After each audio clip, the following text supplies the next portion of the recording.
अस्सलाम वालेकुम ख़वातीन व हज़रात। अना को कैसे कुचला जाए, उसकी भीगती पलकों से मैंने बारहा पूछा कि जलने और जलाने में भला क्या लुत्फ़ आता है। एक छोटी अना के वास्ते बर्बाद हो जाना, खुदी के ज़ोम में इंसान कितने दुख उठाता है। कभी टीन एज में, यंग एज में हम ये अशार बहुत पढ़ा करते थे, लेकिन अब ये जो आज अना वाला सवाल आ गया है, तो आइए देखते हैं कि मुर्शिद कामिल रूहानी स्कॉलर जनाब सैयद सरफराज अहमद शाह साहब क्या फरमाते हैं। अना को कुचलने का क्या तरीका बताते हैं। फरमाते हैं कि मेरे तजुर्बे में ये आया कि अना कुचलने का ये बेहतरीन तरीका है।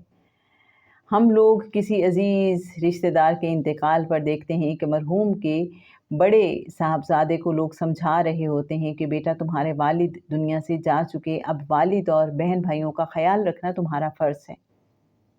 हम एक रूटीन के तौर पर ये नसीहत कर रहे होते हैं और इसके पीछे अमूमन कोई जज्बा नहीं होता। आपको शायद ही कोई ऐसा शख्स मिले जो ये कह रहा हो, बेटा तुम्हारे वालिद साहब तो दुनिया से चले गए, अब तुम्हें इस गाड़ी को खींचना है। ऐसे में एक बड़ा मुश्किल मकाम आएगा। तुम्हारे बहन भाई तुम्हारी जान तोड़ मेहनत और दयानतदाराना सपोर्ट के बावजूद तुम्हें बुरा भला कहेंगे।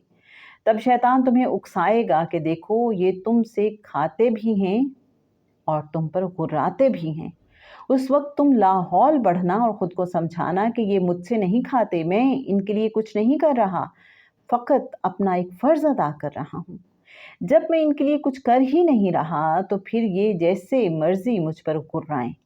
ये एहसास तुम्हें इत्मीनान अता करेगा और तुम अपनी ज़िम्मेदारियाँ डिस्चार्ज करने में कहीं कोई कोताही नहीं करोगे। ये नसीहत उस नौजवान के बहुत काम आएगी। इसी तरह फ़क्र में जब इंसान को अना बहुत तंग करे तो वो ख़ुद को समझा ले कि मैं जो कुछ किसी के लिए कर रहा हूँ, दर हकीकत ये खिदमत लेकर वो मुझ पर एहसान कर रहे हैं, क्योंकि ये उनका हक़ था जो मुझ पर ड्यू था। ये भले लोग हैं कि मुझसे अपनी खिदमत करा के मुझे इस फ़र्ज़ की अदायगी की जवाबदेही से बचा लिया। खिदमत कराने वालों के लिए एहसान मंदी का ये जज्बा इंसान को कभी तंग नहीं होने देता और यूँ इंसान हंसी खुशी दूसरों की खिदमत किए चला जाता है।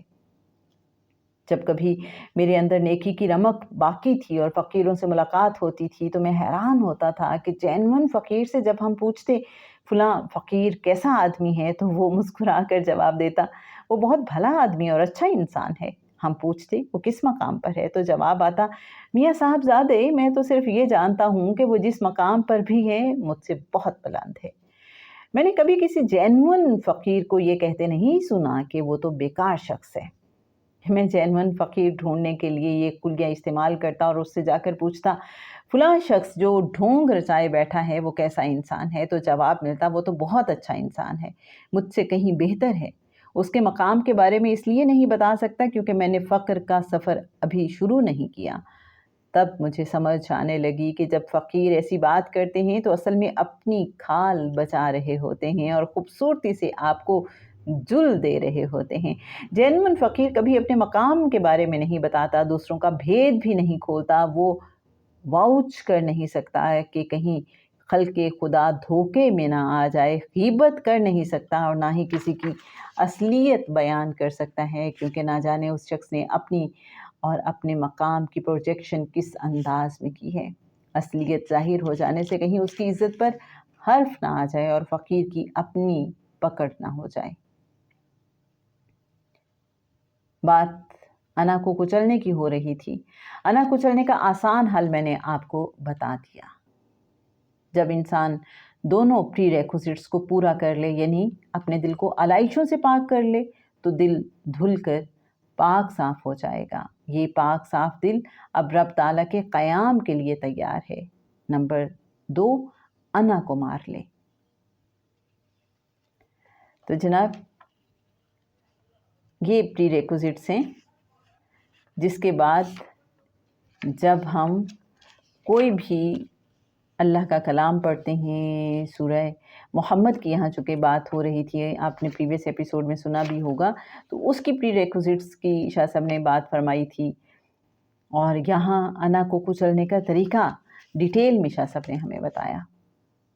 اور شاہ صاحب فرماتے ہیں کہ اگر ہم یہ پری ریکوزٹس پوری کر لیں گے اور اس کے بعد اگر ہم سورہ محمد ایک ہی سیٹنگ میں 41 ٹائمز پڑھیں گے تو پھر اسرار الہی کا اظہار ہونے لگے گا.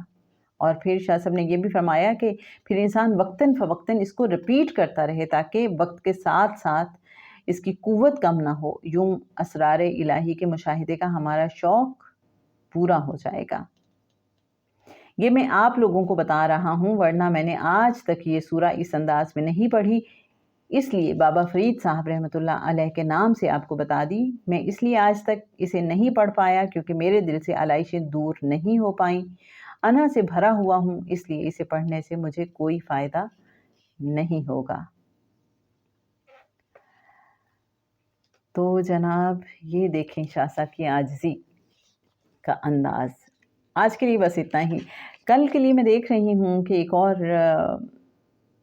بہت اہم یہ انفارمیشن ہے، خاص طور پر جو مرگی یا جنون کے مریض ہیں